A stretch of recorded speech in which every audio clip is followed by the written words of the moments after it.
அந்த influence use பண்றாங்க, எங்க அக்கா யூஸ் பண்றாங்க, என் ஃப்ரெண்ட் யூஸ் பண்றாங்க அப்படின்றதுக்காக எந்த ப்ராடக்ட்டும்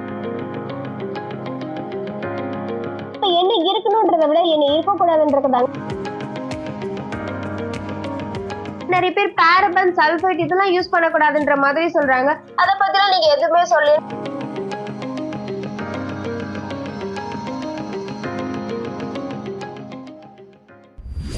hi hello friends, welcome back to our channel. இன்னைக்கு வீடியோ என்ன பார்க்க போறோம் அப்படின்னா, ஒரு ஃபேஸ் வாஷை எப்படி செலக்ட் பண்ணும் அப்படின்றதாங்க இந்த வீடியோல பார்க்க போறோம். வீடியோக்குள்ள போறதுக்கு முன்னாடி நம்மளோட சேனலை இன்னும் சப்ஸ்கிரைப் பண்ணல அப்படின்னா மறக்காம சப்ஸ்கிரைப் பண்ணிக்கோங்க. பக்கத்துல இருக்க பெல் ஐக்கானை கிளிக் பண்ணிக்கோங்க. அப்பதான் ரெகுலர் வீடியோஸ் வரும். வீடியோக்குள்ள போறதுக்கு முன்னாடி உங்ககிட்ட ஒரு விஷயம் சொல்லணுங்க. ஆக்சுவலி நிறைய பேர் ஸ்கிப் பண்ணி பாப்பீங்க அப்படின்னா நான் ப்ராப்பரா என்ன சொல்ல வரேன்றது வந்து கன்வே ஆகாது. ஸோ வீடியோவை ஸ்கிப் பண்ணாம பாருங்க. வித்தவுட்லயே வாங்க வீடியோக்குள்ள போலாம். ஒரு ஃபேஸ் வாஷ் வாங்குறதுக்கு முன்னாடி நம்மளோட ஸ்கின் டைப் என்னன்னு கண்டிப்பா தெரிஞ்சிருக்கணுங்க. கண்டிப்பா உங்க எல்லாருக்கும் உங்களோட ஸ்கின் டைப் என்னன்னு தெரிஞ்சிருக்கும். தெரியாதவங்க நம்ம சேனல்ல ஸ்கின் டைப் எப்படி தெரிஞ்சுக்கிறது அப்படின்றதுக்காக ஒரு வீடியோ போட்டிருக்கோம். செக் பண்ணி பாருங்க. நான் ஐகான் கொடுக்குறேன், செக் பண்ணி பாருங்க. ஓகே, எனக்கு என்னோட ஸ்கின் டைப் தெரிஞ்சிச்சுப்பா. அடுத்ததான் நான் என்ன பண்ணணும்னு கேட்டோம் அப்படின்னா, ப்ராடக்டோட இன்கிரிடியன்ஸ் படிச்சு பார்க்கணுங்க. ப்ராடக்டோட இன்கிரிடியன்ஸ் படிச்சு பார்த்தோம் அப்படின்னாதான் அதுல என்னென்ன இன்கிரிடியன்ஸ் இருக்கு, எவ்வளவு பெர்சன்டேஜ் இருக்கு நம்மளால தெரிஞ்சுக்க முடியும். சும்மா ஒரு ப்ராடக்ட வந்து அந்த இன்ஃப்ளூயன்ஸ் யூஸ் பண்றாங்க, எங்க அக்கா யூஸ் பண்றாங்க, என் ஃப்ரெண்ட் யூஸ் பண்றாங்க அப்படின்றதுக்காக எந்த ப்ராடக்ட்டும் வாங்கி யூஸ் பண்ணாதீங்க. ஃபர்ஸ்ட் இன்கிரிடியன்ஸ் என்ன இருக்குன்னு கிளியரா படிச்சுட்டு நீங்க வந்து அது கூகுள் பண்ணி பாருங்க, உங்க ஸ்கின்னுக்கு அது செட் ஆகுமா அப்படின்னு சொல்லிட்டு. சோ இதுதாங்க செகண்டா நம்ம பண்ண வேண்டிய ஒரு விஷயம். ஓகேங்க, இன்கிரிடியன்ஸா படிச்சு பார்த்தாச்சு. நம்ம என்ன இருக்கணும்ன்றதை விட என்ன இருக்கக்கூடாதுன்றதாங்க அதிக இம்பார்ட்டன்ஸ் கொடுக்கணும். நான் என்னெல்லாம் இருக்கக்கூடாது அப்படின்றத உங்ககிட்ட ஒன் பை ஒன்னா சொல்றேன். என்னெல்லாம் இருக்கக்கூடாது அப்படின்னா, ஆர்டிபிஷியல் கலர் இருக்கக்கூடாது, ஃப்ரேக்ரன்ஸ் இருக்கக்கூடாது, அண்ட் காம்பினஜெனிக்கா இருக்கக்கூடாதுங்க. இதெல்லாம் ஏன் இருக்கக்கூடாதுன்றது நான் ஒன் பை ஒன்னா உங்களுக்கு சொல்றேன். நான் ஏன் ஸ்கின் கேர்ல ஆர்டிபிஷியல் கலர் இருக்கக்கூடாதுன்னு சொல்றேன் அப்படின்னா, அதனால எந்த பெனிஃபிட்டுமே இல்லைங்க. அது ஒரு அட்ராக்டிவ்காக தாங்க யூஸ் பண்றாங்க. அது யூஸ் பண்றதுனால நமக்கு வந்து ஸ்கின் இரிட்டேட் தாங்க ஆகும். ஸோ அதனால ஆர்டிபிஷியல் கலர் இல்லாம பாத்துக்கோங்க. அடுத்த ஃப்ரேக்ரன்ஸ், ஆர்டிபிஷியலான ஃப்ரேக்ரன்ஸ் இல்லாம பாத்துக்கோங்க. ஒரு ஃப்ரேக்ரன்ஸ் ரெடி பண்றதுக்கு அவ்வளோ கெமிக்கல்ஸ் அவங்க யூஸ் பண்றாங்கங்க. அந்த கெமிக்கல் எடுத்துட்டு வந்து நம்ம வந்து ஸ்கின் கேர் ப்ராடக்ட்ல ஆட் பண்ணும்போது கண்டிப்பா அது வந்து நம்ம ஸ்கின்னுக்கு இரிட்டேஷன் தாங்க கொடுக்கும்.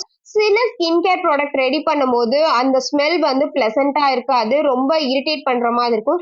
அந்த டைம்ல ஃப்ரேக்ரன்ஸ் ஆட் பண்ணுவாங்க சில கம்பெனிஸ்ல. அதுவுமே லாஸ்ட்ல இன்கிரிடியன்ஸ்ல இருந்தா மட்டும் அதை நீங்க யூஸ் பண்ணுங்க. இல்ல அப்படின்னா அதை யூஸ் பண்ணாதீங்க. உங்களுக்கு ஒருவேளை சென்சிட்டிவ் ஸ்கின்னா இருந்துச்சு அப்படின்னா அந்த ஃப்ரேக்ரன்ஸ் கூட இல்லாம பாத்துக்கோங்க.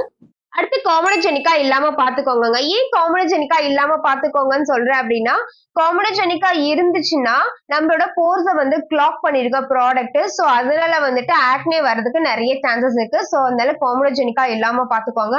ப்ராடக்ட்ல மென்ஷன் பண்ணிருப்பாங்க நான் காம்பினஜெனிக்னு சொல்லிட்டு. சோ அதை வந்து செக் பண்ணி பார்த்து வாங்கிக்கோங்க. அப்ப இதை மட்டும் பார்த்தா போதுமாங்க. நிறைய பேர் பாரபன், சல்ஃபேட் இதெல்லாம் யூஸ் பண்ணக்கூடாதுன்ற மாதிரி சொல்றாங்க.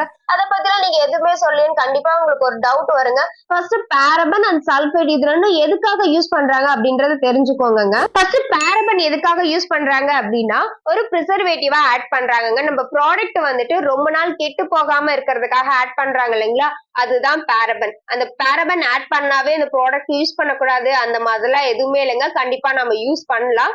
எவ்வளவு பெர்சன்டேஜ் ஆட் பண்ணிருக்காங்கன்றது ரொம்பவே இம்பார்ட்டன்ட்ங்க. அதை செக் பண்ணிட்டு நம்ம அதை யூஸ் பண்ணலாங்க. அடுத்து சல்ஃபேட்டுங்க. சல்ஃபேட் எதுக்காக யூஸ் பண்றாங்க அப்படின்னா, டர்ட் அண்ட் ஆயிலை ரிமூவ் பண்றதுக்காக தாங்க யூஸ் பண்றாங்க. சல்ஃபேட் யூஸ் பண்றதுனால நமக்கு ஃபோமே வருதுங்க. சோ வந்து இது எந்த பெர்சன்டேஜ்ல யூஸ் பண்ணிருக்காங்க அப்படின்றது தாங்க ரொம்ப இம்பார்ட்டன்ட். அதை மட்டும் செக் பண்ணிக்கோங்க. அடுத்து ஆக்டோஸ் அண்ட் ஸ்க்ரப் தாங்க. ஆக்டோஸ் வந்து உங்க ஸ்கின் கண்டிஷன்ஸ்க்கு ஏத்த மாதிரி பார்த்து வாங்கிக்கோங்க. உங்களுக்கு பிம்பிள் இருக்குன்னா சாலிசிலிக் இருக்க மாதிரி பார்த்து வாங்கிக்கோங்க. உங்களுக்கு பிக்மெண்டேஷன் அந்த மாதிரிலாம் இருக்கு அப்படின்னா நீங்க விட்டமின் சி, நியாசினமேட் இருக்க மாதிரி வாங்கிக்கோங்க. அதுவுமே பெர்சன்டேஜ் செக் பண்ணி வாங்கிக்கோங்க. நம்ம அதிக பெர்சன்டேஜ்ல ஸ்டார்டிங்ல யூஸ் பண்ணோம் அப்படின்னா இரிட்டேஷன் வரும். கம்மி பெர்சன்டேஜ்ல இருந்து ஸ்டார்ட் பண்ணிக்கோங்க. என்ன கேட்டா சிரம் ஃபார்ம்ல வந்து யூஸ் பண்றதா பெஸ்ட். நீங்க ஃபேஸ் வாஷ்ல வந்துட்டு இந்த மாதிரி ஆக்டர்ஸ் இருக்க மாதிரி வாங்குனீங்க அப்படின்னா அந்த அளவுக்கு எஃபெக்டிவா இருக்காது. ஏன் அப்படின்னா ஒரு 30 செகண்ட்ஸ்ல இருந்து ஒரு 1 மினிட் வரைக்கும் தாங்க நம்ம அது ஃபேஸ்ல வந்து வச்சிருக்க போறோம். அதுல வந்து அந்த அளவுக்கு எஃபெக்டிவ் இருக்காது. உங்களுக்கு ஒரு வேலை வேணும் அப்படின்னா நீங்க வந்து சிரம் ஃபார்ம்ல யூஸ் பண்ணீங்கன்னா கொஞ்சம் பெஸ்டா இருக்குங்க.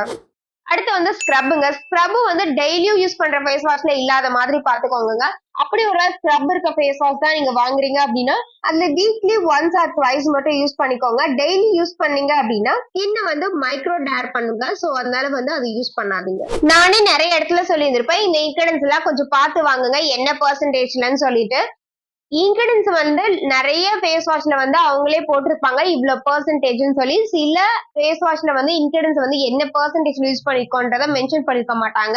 இன்கிரிடியன்ஸோட நேம் மட்டும் லைனா வந்து அவங்க வந்து மென்ஷன் பண்ணிருப்பாங்க. நம்ம எப்படி அது வந்து எந்த பெர்சன்டேஜ்ல போட்டிருக்காங்கன்னு ஐடென்டிஃபை பண்ணும் அப்படின்னா இருக்கிறதுலே டாப் லெவல்ல இருக்கும் இல்லைங்களா, அந்த இன்கிரிடியன்ட் வந்து அதிக லெவல்ல ஆட் பண்ணிருக்காங்க. அதே மாதிரி மிட் லெவல்ல ஆட் பண்ணிருக்கிறது வந்து அதை விட கம்மியான பெர்சன்டேஜ்ல ஆட் பண்ணிருக்காங்க. அதே மாதிரி லாஸ்ட்ல ஆட் பண்ணிருந்தாங்க இருக்கிறதுலே கம்மி பெர்சன்டேஜ் அந்த இன்கிரிடியன்ட் தான் ஆட் பண்ணிருக்காங்க. அதுதாங்க மீனிங். சோ இந்த மாதிரி பார்த்துதாங்க வாங்கணும். இந்த வீடியோ கண்டிப்பா உங்களுக்கு யூஸ்ஃபுல்லா இருக்கும்னு நினைக்கிறேன். யூஸ்ஃபுல்லா இருந்துச்சு அப்படின்னா மறக்காம லைக் பண்ணிட்டு உங்க ஃப்ரெண்ட்ஸ் அண்ட் ஃபேமிலிஸ்க்கு ஷேர் பண்ணுங்க. நெக்ஸ்ட் யூஸ்ஃபுல்லான வீடியோஸ்ல உங்களை வந்து பாக்குறேன். Until then, bye bye friends.